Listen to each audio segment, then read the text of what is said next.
This is Los Angeles. Our Lady, the Queen of the Angels, as the Spaniards named her. The fastest growing city in the nation. It's been called a bunch of suburbs in search of a city. And it's been called the glamour capital of the world. A mecca for tourists. A stopover for transients. A target for gangsters. A haven for those fleeing from winter. A home for the hardworking. It is a city holding the hopes and dreams of over 2 million people. It sprawls out horizontally over 452 square miles of valleys and upland, of foothills and beaches. Because of that vast area, and because of a population made up of people from every state in the Union, Los Angeles is the largest police beat in the country, and one of the toughest. We're going to take you into the city hall where police headquarters are located. Here in communications are the ears and voice of the police. The lights on the complaint board flash 24 hours a day. Citizens reporting a prowler, a lost child, a man molesting a woman, an auto accident, a wild party. Spend an hour or two here and you will think the whole city has gone berserk. Minute by minute, the orders go out to the radio cars in the far-flung divisions. Watts in Wilshire and West Los Angeles. Hollywood and Hollenbeck Heights in North Hollywood. The work of the police, like that of woman, is never done. This is the case history of a killer, taken from the files of the Detective Division. The facts are told here as they happen. The story properly starts here in Hollywood Division headquarters at 1 o'clock of a June morning last year. Officer Robert Rawlins had finished his tour of duty and signed out.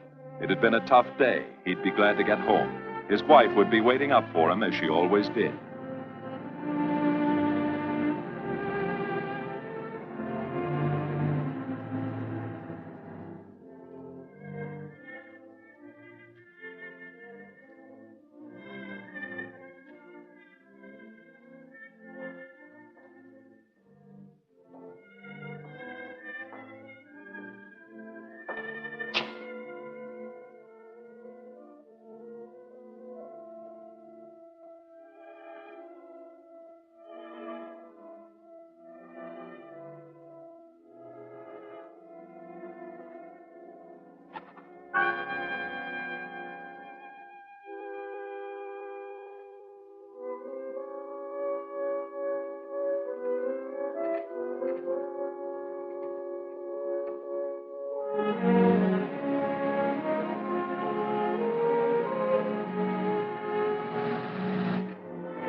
Hey, fella. Come here. What were you doing back at that radio shop? Just looking. I was on my way home. Live around here? Yeah, a couple blocks down. Let me see some identification. Sure. Yeah, I guess I forgot my wallet. Look, lad, I've got to see some identification. How about my Army discharge? I got it right here.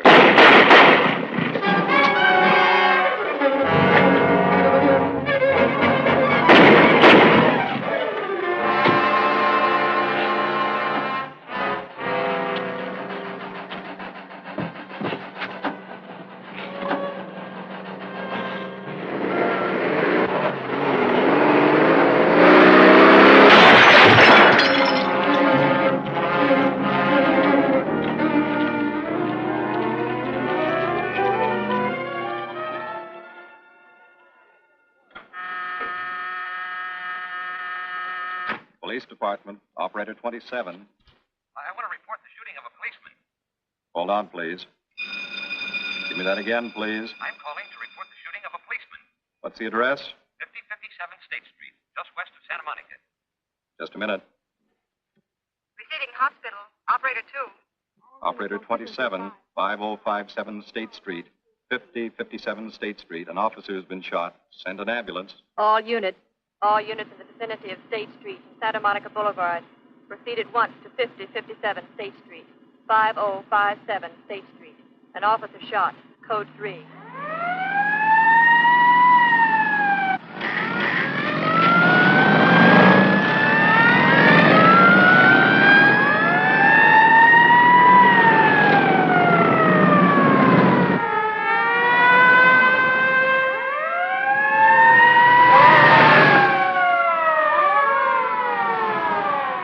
To Control 1. Control 1 to 80K. Go ahead. This is Breen. Instruct homicide to throw out a Dragnet and pick up all suspicious characters in the area of the shooting.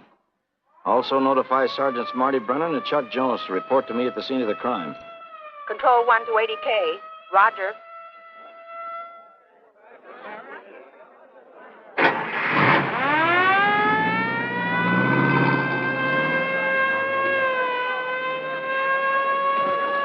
I see. Well, what have you got so far?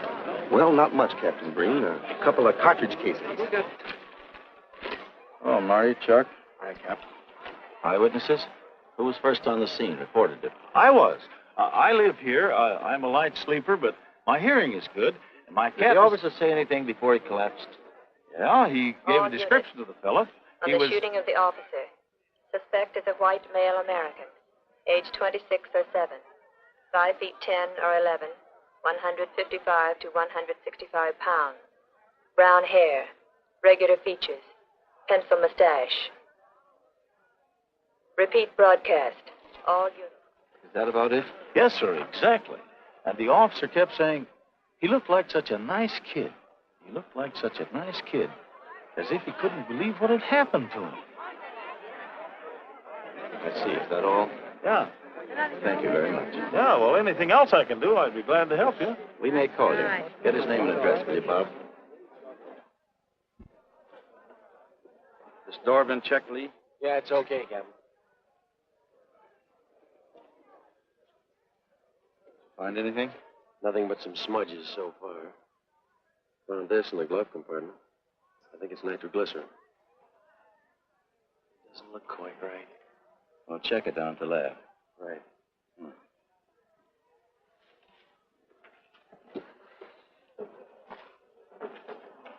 Open this up, Joe. No key, Captain. I'll try it open. Give me that bar, Frank.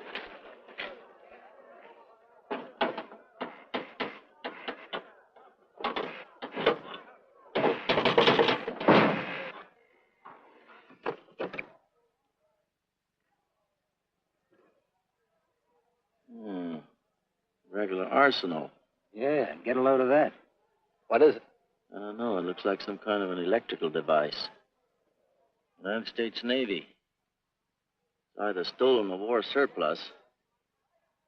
Send all this stuff down to the lab and check the serial number on that Navy equipment. Yes, sir. Captain Breen. We found these in the weeds over by the radio store. What do you got? A pair of cloth gloves, Captain. Well, he thought of everything, didn't he? All right, give him to one of the technicians. Yes, sir. Marty, you and Chuck come along with me. Let's go downtown and see what they picked up in the Dragnet. Right.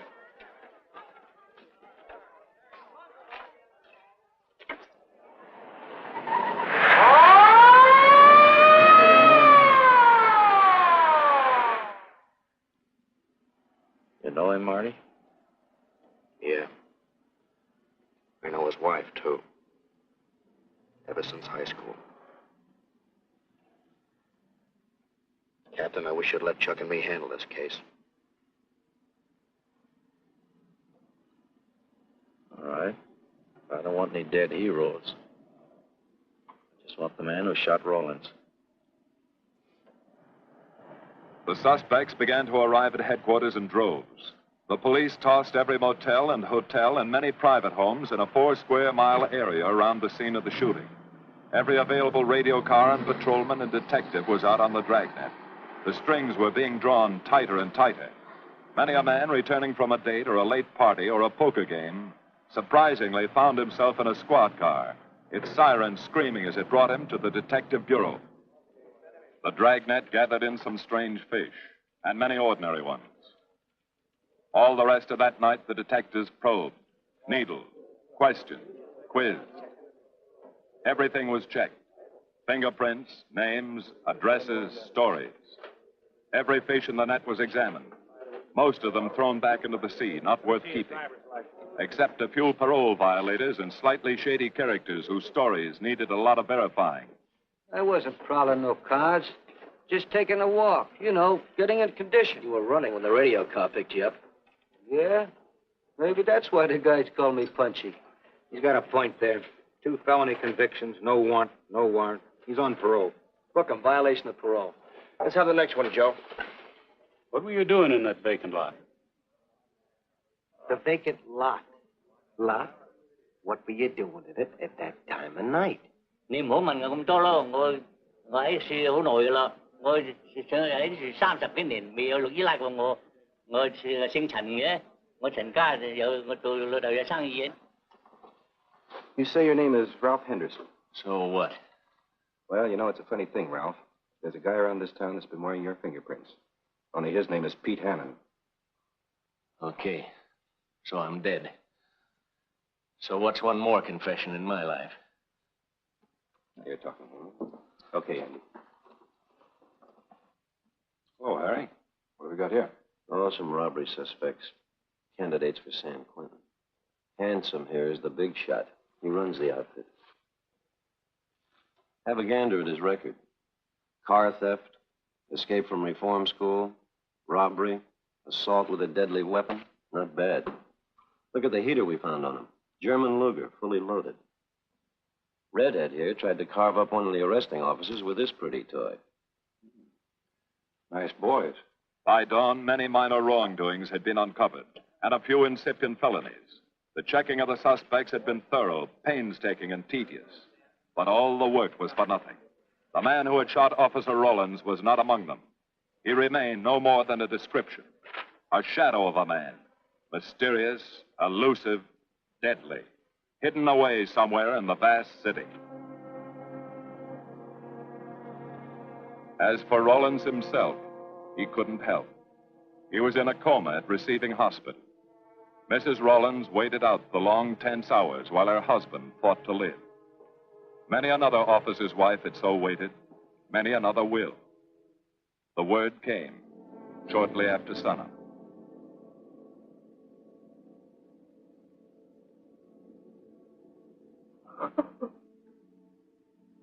Oh.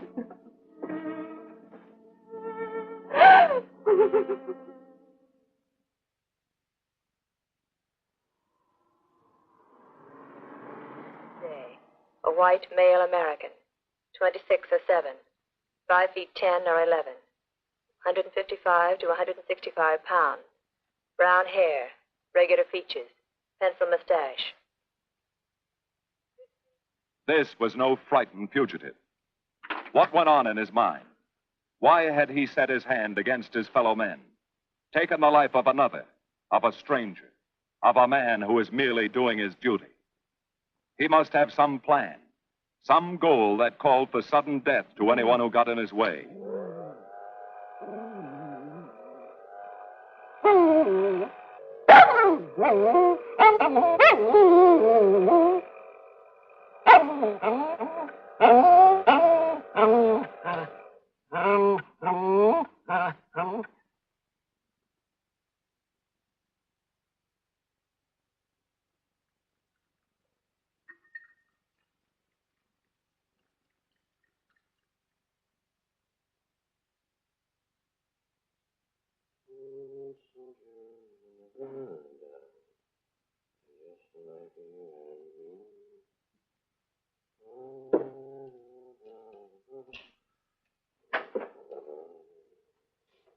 Morning, boys.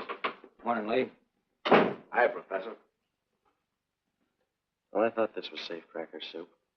You gonna drink it, I hope? I'm really a nice guy. Stick around. I'll prove it. Come over here.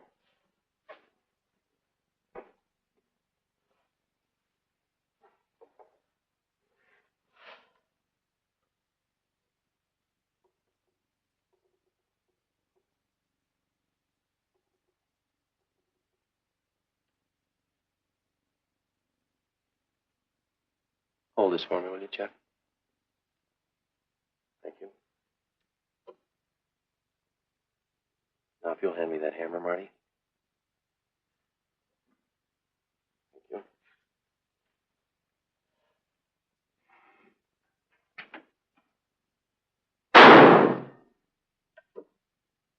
Yeah. Nitroglycerin. I didn't ask for a collection of fingers, just fingerprints. All those nice fingerprints on the car belong to the man it was stolen from, Cap. Nothing on the guns or picklocks? Not even an interesting smudge. The gloves? Common type, worn by undertakers. I'll check on them. They won't show anything. What did your scientific test show? A couple of little things. Tool identification on these picklocks. I got one under the scope. You want to take a look? Yeah.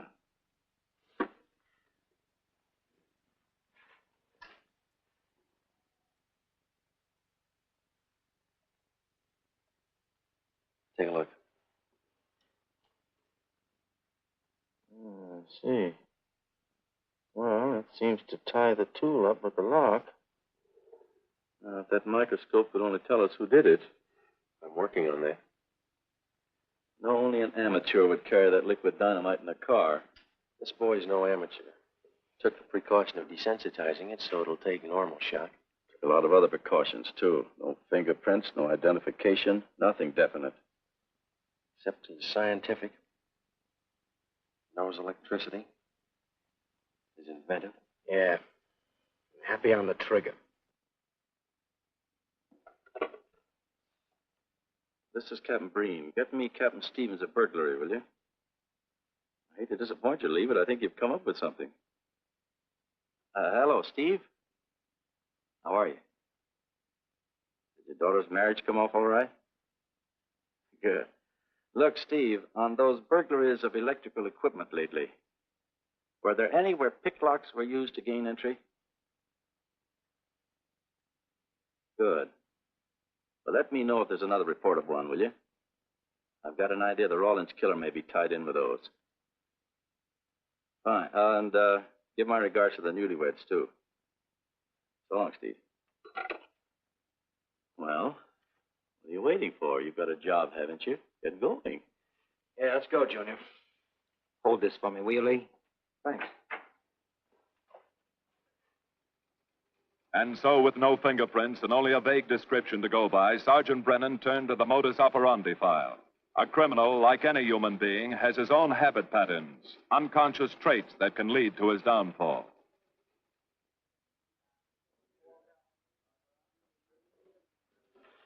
Well, they are, Junior.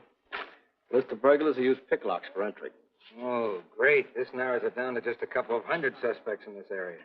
Give me a match, will you? That may not be so bad. This guy's improved on the system. Maybe he's left his trademark on some other job. Well, here we go, legging it all over town, asking a million questions. What you paid for, isn't it? I paid to associate with you, too, Junior. You could do worse. Not this year. Come on.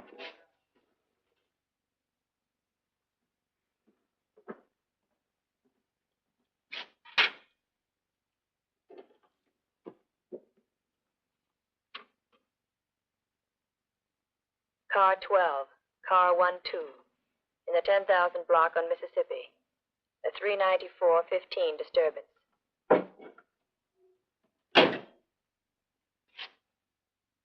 Car 80K, code 1.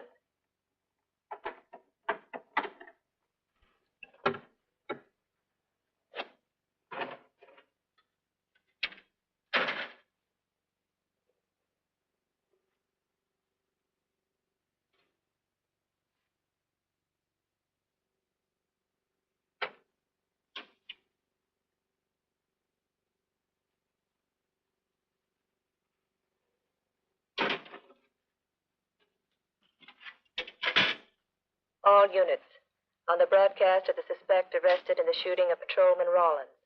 Cancel the cancellation. Suspect released from custody.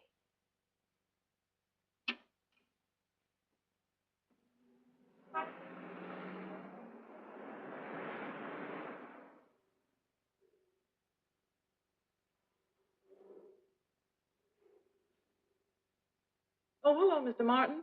You find Mr. Reeves in the machine shop.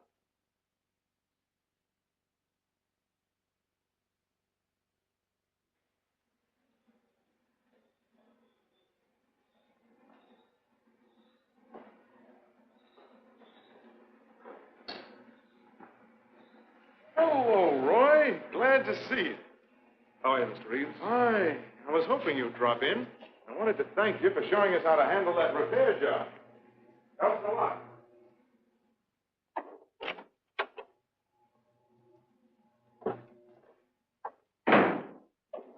Well, what have we got this time?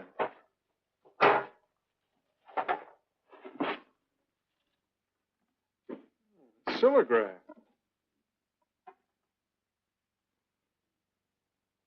There are plenty of these around, Roy. Not like this one. Yes, I see. I suppose, as usual, you've added your own improvements. You know, it seems wrong that a man of your talents should bother consigning equipment for rental. I'd like to see you devote yourself entirely to experimental electronics. It'll come one day. I'll have a place like this. Well, why wait? I've got a pretty good setup here. I have modern equipment to work with, a lab, and my confidence. Thanks, Mr. Reeves. I have other plans. But, Roy, you can't tell where it'll lead. Might even work your way around to a percentage of the business. I like it this way. You just rent out my equipment. All right. All right. But if you should change your mind. I'm not likely to change my mind. I suppose you want me to set this up for rental, too. Mr. Reeves, you've already got 5 pieces of my equipment. You'd like to know what results I've had from the rental so far, Well, I can't say as I blame you. I think you'll find this satisfactory. Satisfactory. Goodbye, Mr. Reeves. You'll come back again soon, won't you? Sure. Oh, incidentally, how's that television projector coming along? The one you said would reflect a 12-foot image. Still working on it. I just wanted you to know I've already set up a rental on it. In fact, I think they'd like to buy. It'll come pretty high. Oh, money's no consideration with this customer.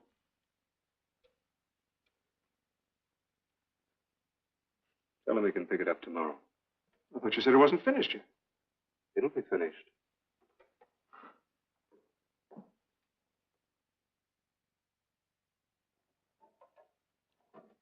It uses an image fixer and then projects by ordinary incandescence. Roy, this is the best television projector I've ever seen. Let's hope that your customer thinks so. He will. Yes? Send him right in, Charlotte. There, you see, our customer is here, begging for the privilege of buying. Better be running along. I'm not much good at business. Oh, but Roy, he'll want to congratulate you. Just see that the price is right. All right, Roy. I'll get you a good deal. So long. See you.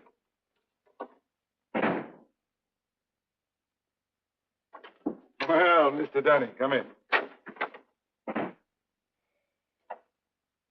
Isn't it a beauty?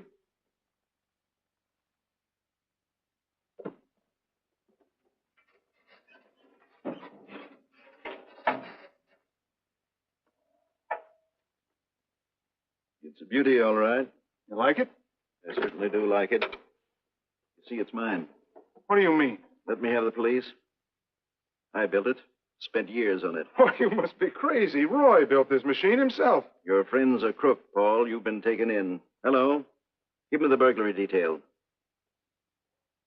Dear Jim, regarding your inquiry on the .38 caliber Smith & Wesson revolver, sir. Oh, come in, boys. Burglary detail just sent this report through. It's a man named Dunning reports tracing a stolen television projector to the Reeves Electronics Lab. Think it's a tie-in with the Rollins case? Well, take a look at this fellow Reeves and see what gives. I'll notify burglary we're following up on it. Right. Come on, Junior. What else did he place with you for rental? Oh, a number of things. All war surplus that he bought on his veterans rating. Oh, is this more of his equipment? Yes. Yes, he left it here on consignment. I'm sure that Roy can explain everything. Well, maybe he can, Mr. Reeves, if you'll tell us where he lives. But I don't know. Mr. Martin's on the phone, sir. I'd better talk to him. I think so, Mr. Reeves. I'll take it in the superintendent's office.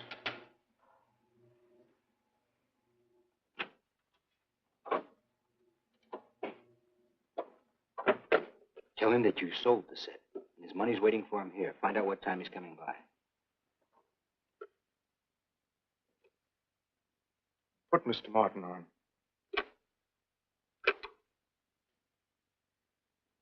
Hello, Roy? Yes, I've sold it. Your money is waiting here for you. Yes, I'll be working late tonight. What time will you be by? First thing in the morning. Well, maybe you better come in tonight, Roy. A couple of things I want cleared up. Like what? Oh, technical things. Besides, I don't like to leave the money in the plant overnight. How about 8:30? Fine. I'll see you then. I'll leave the front door unlocked.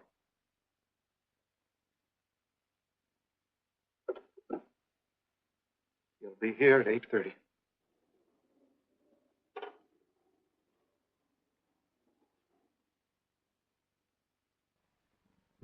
Well, I'll just run along home and get some dinner.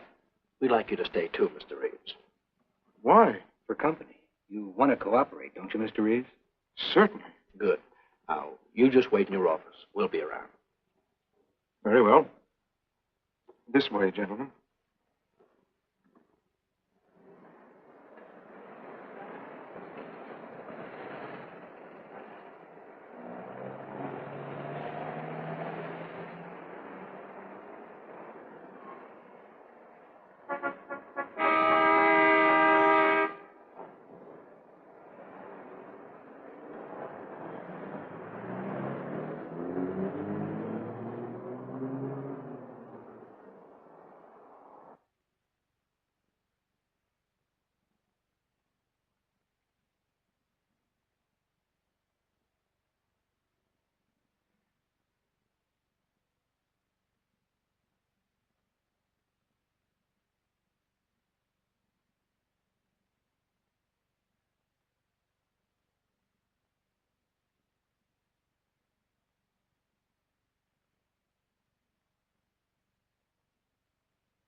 Reeves.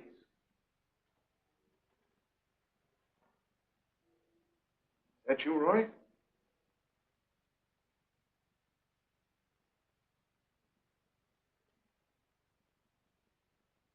Go outside and block that alley door.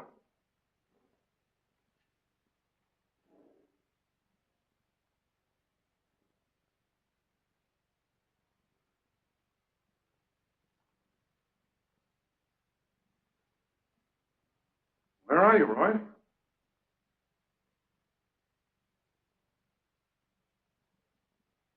Who's in here? No one. I'm alone.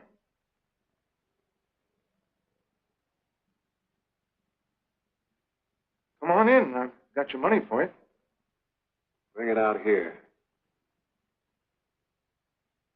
All right. Just a minute.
No. None of them even looks like Roy Martin. He had such a fine face. Didn't keep him from carrying a gun. Or didn't you know that? No, I didn't. I've told you all I know, all he ever told me. What about his friends? Didn't he have a girl? No, I don't think so. He had no interest in anything but electronics. Where'd he pick up the subject? Books, magazines. Mostly from the Signal Corps. He was attached to a radar unit. Get a teletype off to the War Department. That might help. Yes? Ready on your call to receiving hospital, Captain Breen. Hello, this is Captain Breen. What is the latest report on Sergeant Jones?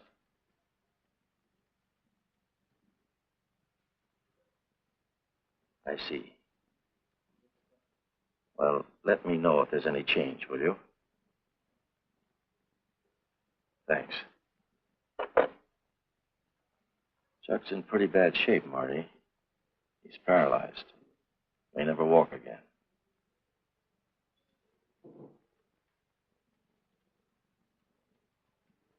Oh, I'm sorry. It's funny that Martin showed up at 7 when he told you he wouldn't be there till 8:30. I don't know why. Except he was always unpredictable. I'll tell you why. Because you warned him. That's why he came early. That's why he came in the back way. But you heard me tell him the front door would be open. And the key that let him in the back way? He must have had one made. Why don't you tell us the truth? Marty.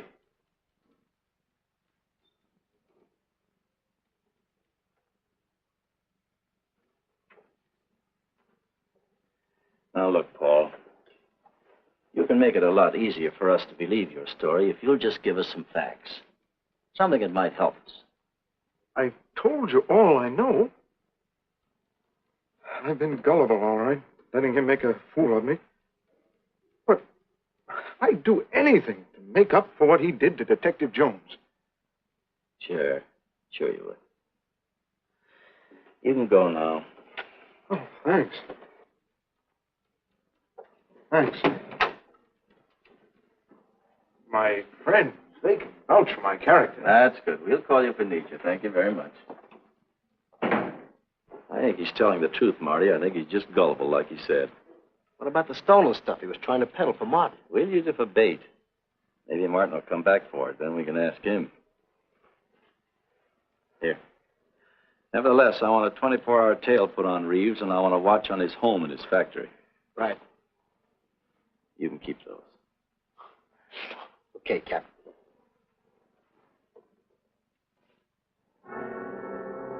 And now the killer changed his tactics, his modus operandi. It would baffle the police. They always expected burglars to remain burglars, not go in for stick-ups. They'd never tie this up with him.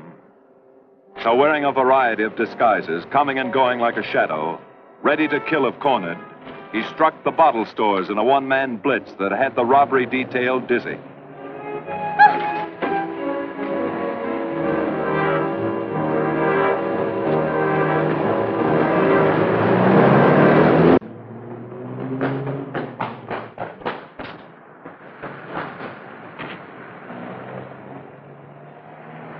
The killer, always resourceful, always thinking along lines that would baffle his hunters, had discovered an ideal avenue of escape. Under Los Angeles is a vast and intricate system of huge storm drains built to siphon off the flash floods of the rainy season. Many of the tunnels are large enough for 2 cars to drive abreast. Here were 700 miles of hidden highways, ideal for the use of someone who needed to hurry from place to place without being seen. Ideal as a hiding place for guns and supplies in case of emergency. Well, the reason I asked you to come over is I think I've hit on something. An identification? No, not quite, but a tie-up. Now, These are the shells from the gun that killed Rawlins. These were fired in the liquor store holdup in which the bandit got away. And these were fired at Chuck. Now, as you know, every ejector, even in guns of the same model and caliber, is different. Each one leaves its own markings on the cartridge casing. Now, look at these fine striations. This deep gouge. The same on all three.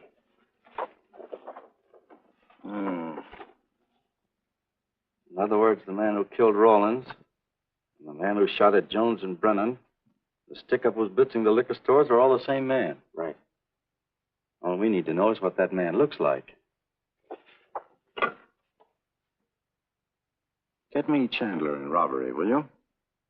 I've got an idea about that. Also, it'll give us a chance to see if Reeves is on the level with us.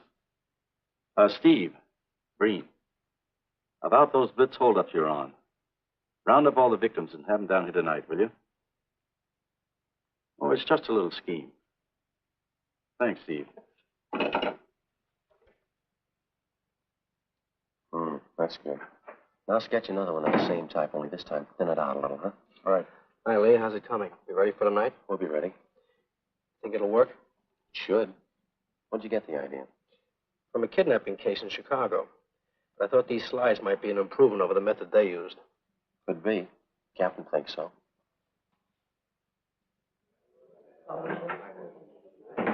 Good evening, ladies and gentlemen. May I have your attention for a moment, please? You've all been asked to sit in on a little experiment tonight. We're going to try to build a picture of a face. A face of a man who's cunning, resourceful, and deadly. He's a man who killed a police officer. Now, some of you he held up at the point of a gun. You may have seen his face, remembered something about it. And we want you to tell us exactly what you remembered. Whether it's his hair, eyes, nose, or mouth. And we're going to try to put those pieces together so that they add up into a picture of the face of the man we want. Now, you can see how we're depending on you. Lights? Now, first, we're going to concentrate on the type of hair our man had. And if the picture looks anything like his hair, I want you to speak right up. All right, the first slide, Lee.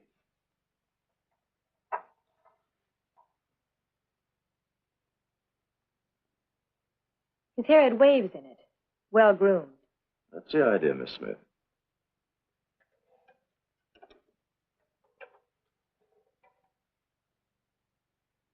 Is that any closer?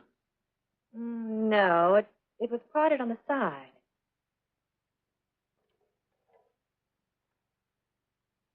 Oh, that's more like it, except it was thicker.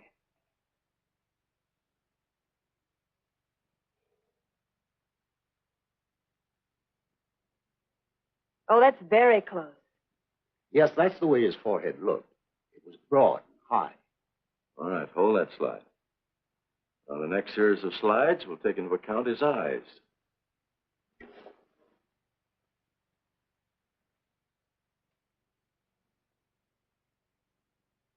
Oh, 1 minute, please. Wait, 1 minute. His eyes were a little like that. Maybe a little smaller, like beads. Go on, Lee.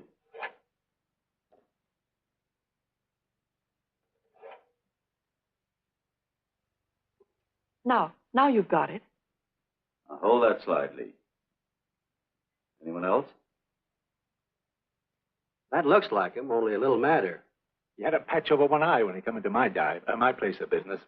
I remember noticing that the one showing was blue. Well, the guy that stuck me up had on horn-rimmed glasses. He was wearing a Band-Aid across his nose when he knocked me over. Uh-huh. All right, hold that, Lee. Well, so much for the eyes. Go ahead.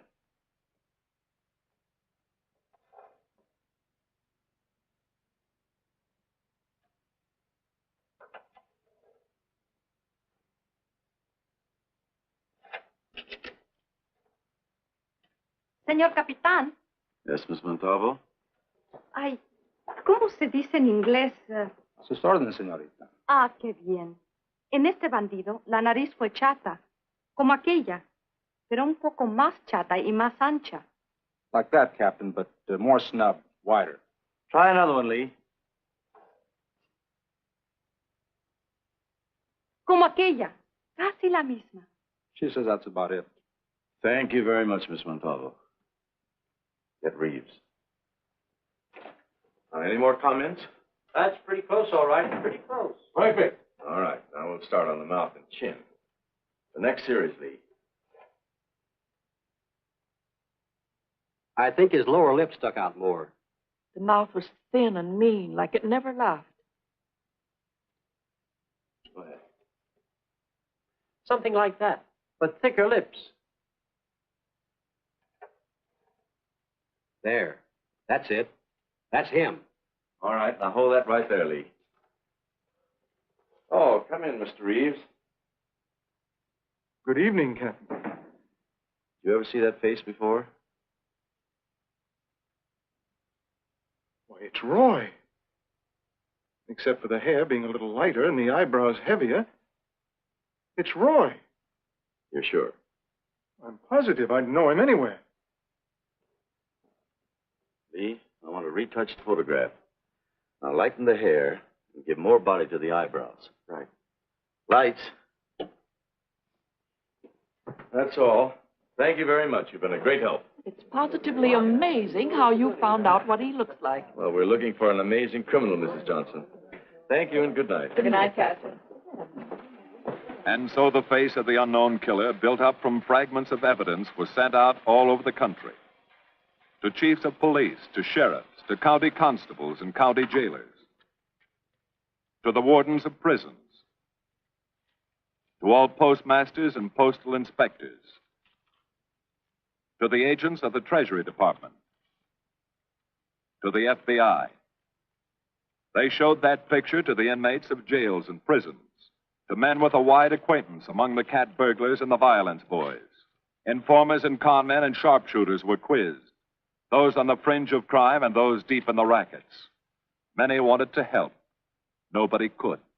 No one in the underworld recognized that mysterious face.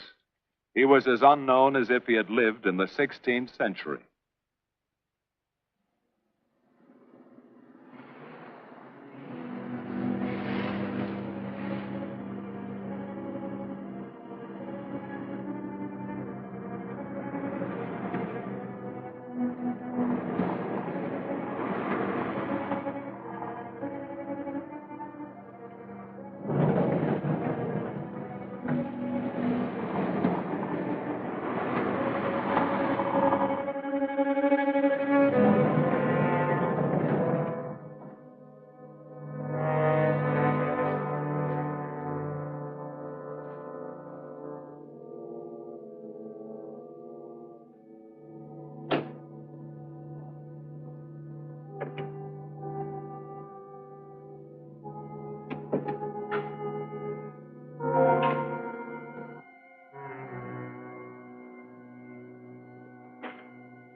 Reeves. Roy. Listen carefully, Reeves. Control yourself. I know you're alone in the house. Act like you're alone. Cops are watching every move you make. Police here? I got you staked out like a muskrat hide, watching you around the clock. Here at your plant, tailing your car. Sit in that chair. Pick up 3 books.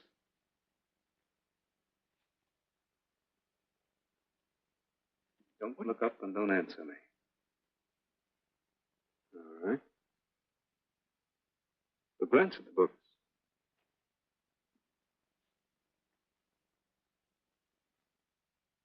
Pick one of them.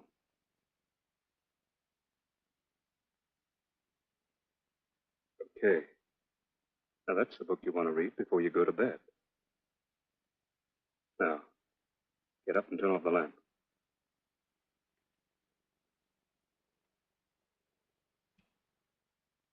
Come here. Come here.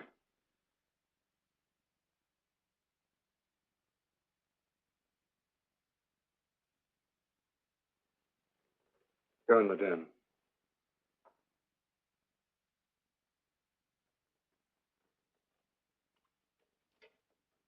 Follow those drapes tight.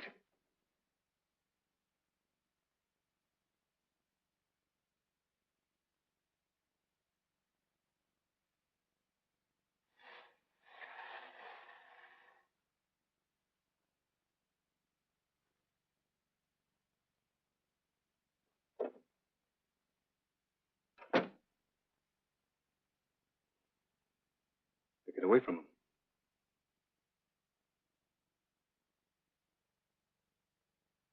What do the cops know about me? Not very much, Roy. No fingerprints. They haven't even got a picture of you. They're trying to make one.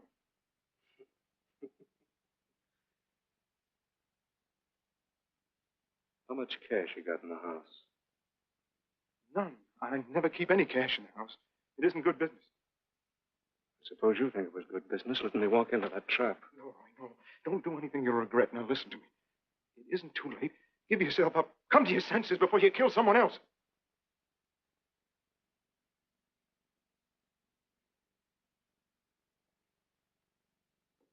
What do you mean, someone else? What do you mean? Nothing. The two officers, they said one of them might die. He's still alive, isn't he? Reeves? I never thought you'd stooge for the police. You almost got me killed. Roy, you know the police are right outside. You'd never get away with it.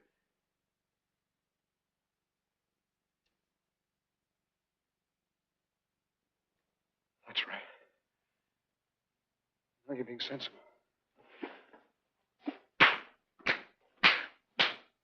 I know there's money here. Where is it? Don't, Roy. I'll get it.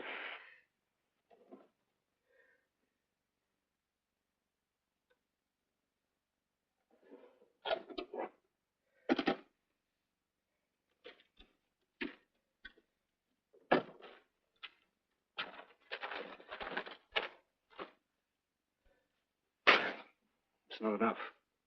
Stuff you got in mind is worth thousands. Get more. Get it. Keep it handy. We'll be back next week and next month. But get it and have it ready. Just give me time.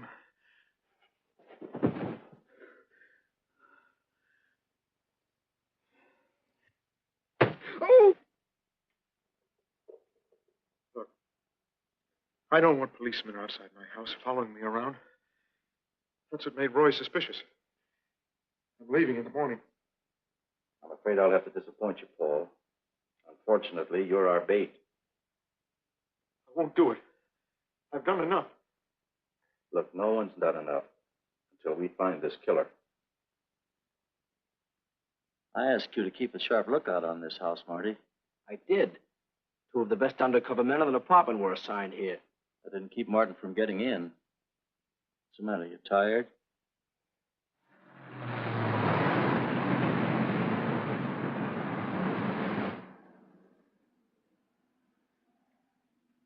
You got any idea how long you've been on this case, Marty? Months. Long enough to have come up with something by this time.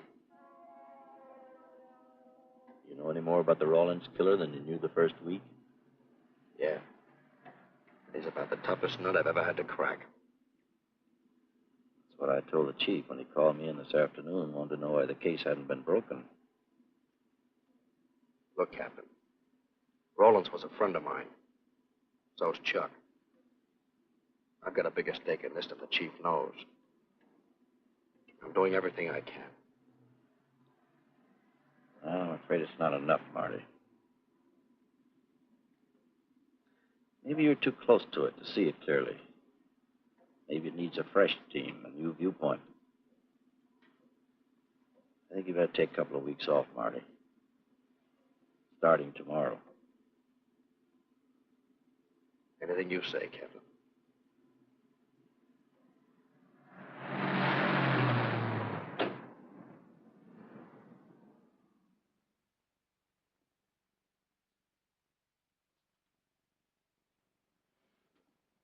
Hiya, Marty.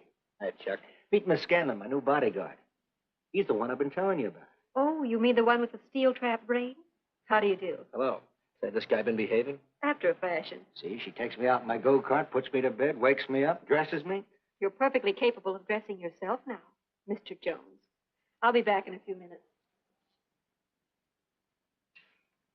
Well, how's it been going, Junior? Oh, pretty good, Chuck. Pretty good. Is that why you're off the case? How'd you know? Breen was in to see me this morning. Oh. Suppose he also told you they put a new team on the case. He told me everything. Let's see what his new boys dig up. Well, maybe they'll examine the facts of the case a little more carefully. What facts? That our man's sharp, that he's intelligent and works alone, that he has no record, never leaves a fingerprint and knows every move we make? Sure, plenty of facts, only they add up to nothing. Sure, forget it. You got yourself a 10-day vacation. Go on down to the beach, get a suntan. By the time you get back, the case will be broken. Isn't that what you want? You know better than that. All I know is what I hear. You sit there batting your gums about how the old man let you down. Maybe he's trying to wake you up. He's got a funny way of showing it. There you go, flying off the handle. Always taking things for granted. I wish I could get up and boot some sense into you. He knew what this case meant to me. He still does. That's why he's trying to get you mad enough to do something about it. You don't really figure that's his idea, do you? I know it is. Ah, it's a tough case, Chuck. Not an angle, nothing to go on. You'd know what I meant if you were out working with me. I have been working with you. That's all I've had to do lately, just sit around studying what little facts we have, trying to figure out who he might be. You know the kind of a guy we're up against, then. I tell you, Chuck, this guy's a genius the way he operates. As if he were right there with us every time we go out after a lead. Oh, sure. Breen's been tipping him off just to make you look bad. Yeah, almost like that. Well, he beats us to the punch every time. There's your angle. You just hit it on the head, but you don't see it. Look, start adding. 1, he's unknown to the underworld. 2, he beats you to the punch, right? And 3, it's almost as if he were with you. Isn't that what you said?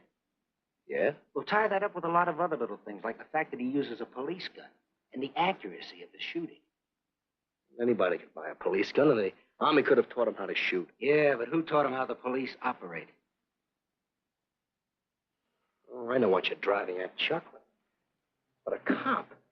Those things happen. Yeah. Now, if I were still in the case, I'd start with our own department first, then Santa Monica, Culver City, Burbank, Pasadena. See you later, Junior. Hey!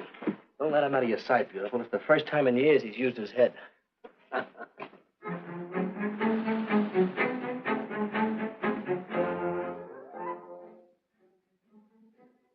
you get a print of every mug we take. We always send L.A. a copy, Sergeant. It's personnel photos I want. You mean of our boys? That's Roland's killer, isn't it? That's right. You've checked your own department. We did that first.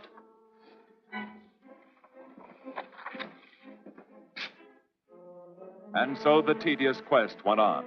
Sergeant Brennan wore out his shoes and his patience, going from police station to police station, checking photos until his eyes were blurry. For police work is not all glamour and excitement and glory.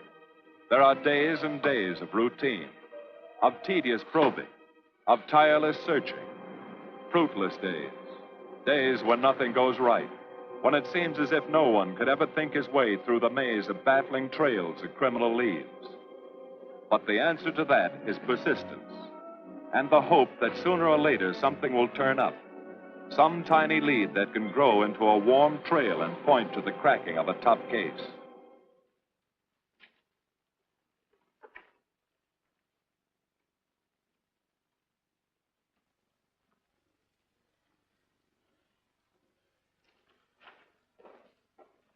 Well, that does it, boys.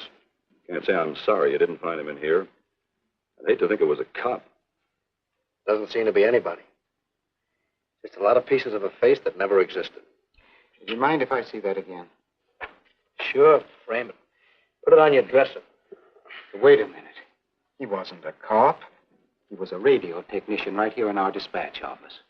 What did you say? I'm saying he worked here in 42. Well, come on, give. I remember the kid well. He was sort of strange, never bothered with anyone in the department, just kept to himself. He was in line for promotion when he was drafted. Where was he living at the time? I don't remember. Try the dead files. He never asked for his job back after the war. I remember writing to him about it, though. He was an excellent worker. Oh, yeah, here we are. Yeah, this is it. Took a while before he answered, but like he says in the letter, he wasn't interested.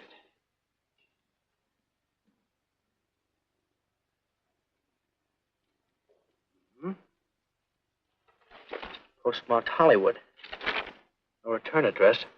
What do you want us to do? All the work? Oh, thanks a lot, Freddie. Remember, he was a civilian employee.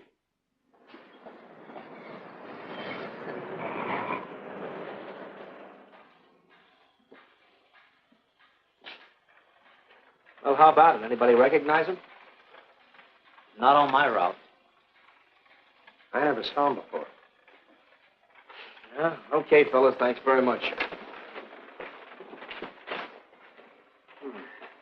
I thought for a minute. No. He had that face. I wonder. Yeah? Well, this may not mean anything, but he looks like a guy that's on my route. He never gets any mail, but I see him around there all the time. He lives in one of the courts. Where? Come on, I'll show you. It's not that easy. What time does your route take you past those courts? About 9 o'clock. Why? Just thinking.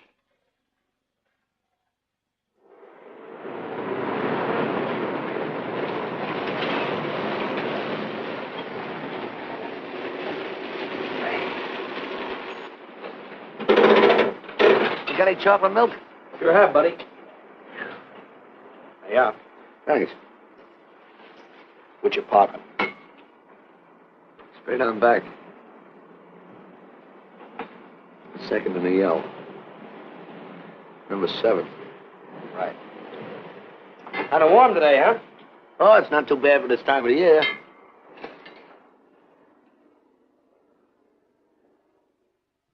Good morning. Morning. You're new in the route, aren't you? We had substitute. What happened to the other fellow? Sick. Oh, what's the matter with him? I don't know. I catch everything. Hear about it in the radio, and next morning I got it. Too bad. You aren't very social. The regular fellow always stops and talks to you. Sorry, lady, I'm a little late this morning. I was hoping maybe you could help me. There's something very funny going on in this court. Yeah? I was scared to go to the police with it. I thought maybe I might be poisoned. What? Yeah. By the manager. She's a witch. She's a what? A witch. She puts poison in my milk. Oh, I see. Look, you switch the bottles when she isn't looking, see? Drink her milk. Then you'll be safe, right?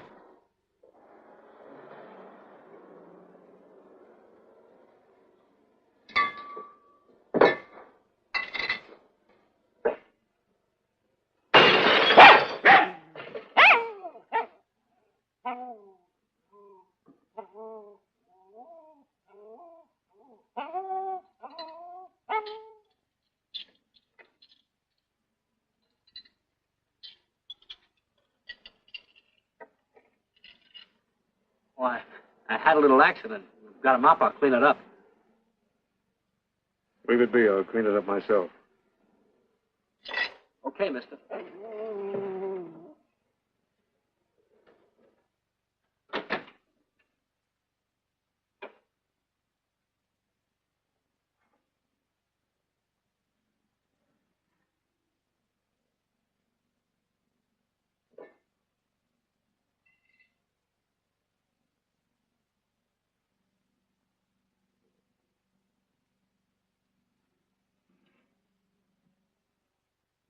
The place is called Bellevue Court.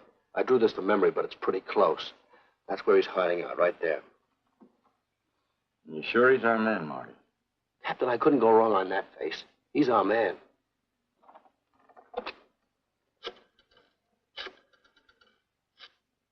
Now, there are 5 cottages in this area, and 2, number 6 and 7, in the L at the end of the row.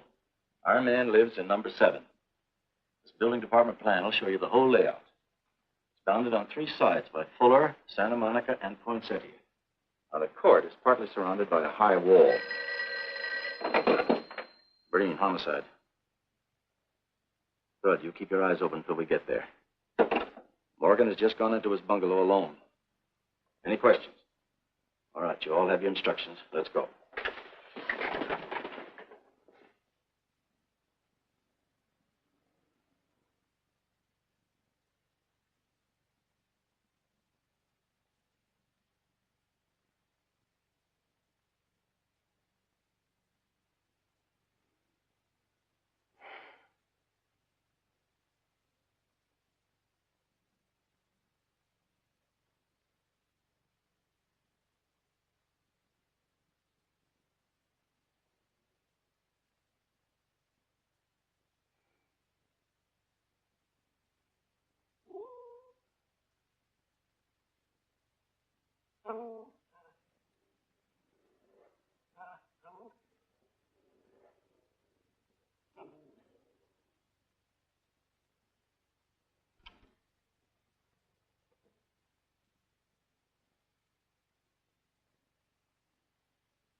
We're out on time. Wait 5 minutes. Go around and block the side entrance. Keep your lights off.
loose. I want a radio car in a hurry.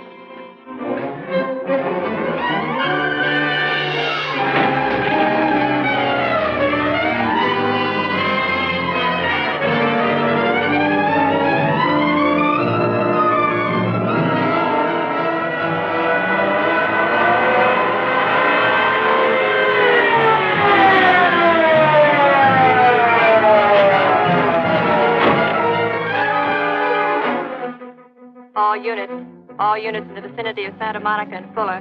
The murder suspect in the Rollins killing is at large.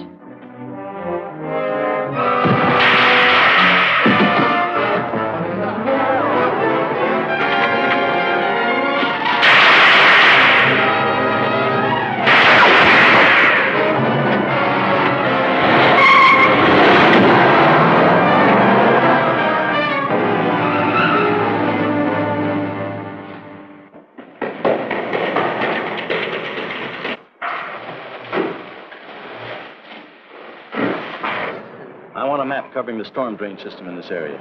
Get it and meet me at Venice and Garfield. Jones, Miller, you stay here in case he comes up for air. I want a man at every other drain entrance along this line. He's got to come up somewhere. Come on, Marty. You're driving.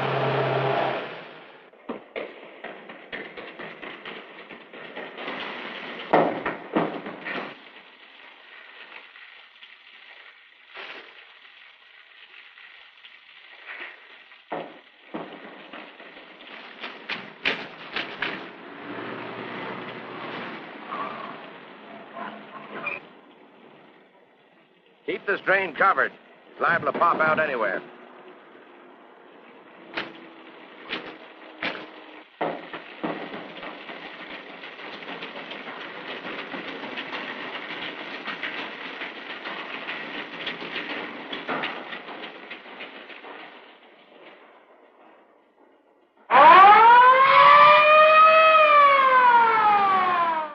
Why Venice and Garfield, Captain? It's the main intersection of the system. We can head him off that way. ADK to Control 1. Clear frequency 7. This is an emergency. Control 1 to all cars on frequency 7. Stand by. Control 1 to ADK. Go ahead. Notify homicide. Send the following to Venice and Garfield. 4 squads, battle lanterns, gas mask, tear gas. Urgent. This is a code 3. Control 1 to ADK. Roger.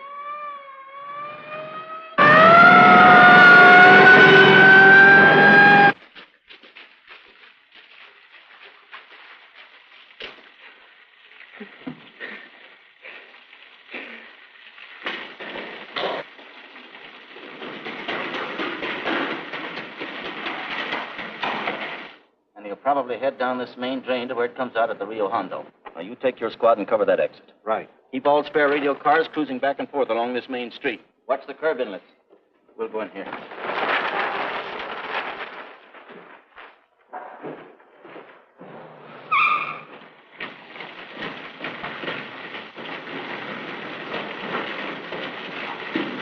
Any sign of him? No. And we've searched every foot between here and the Rio Hondo outlet.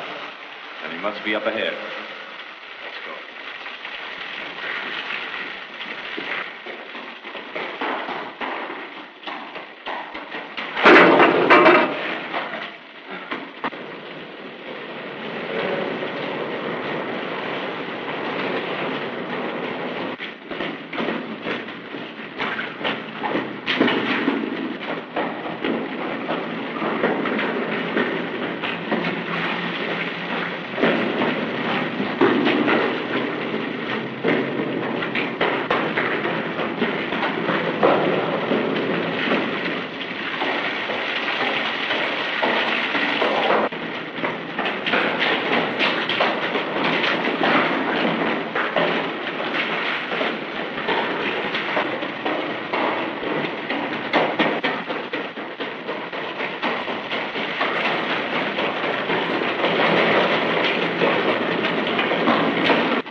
Gas gun.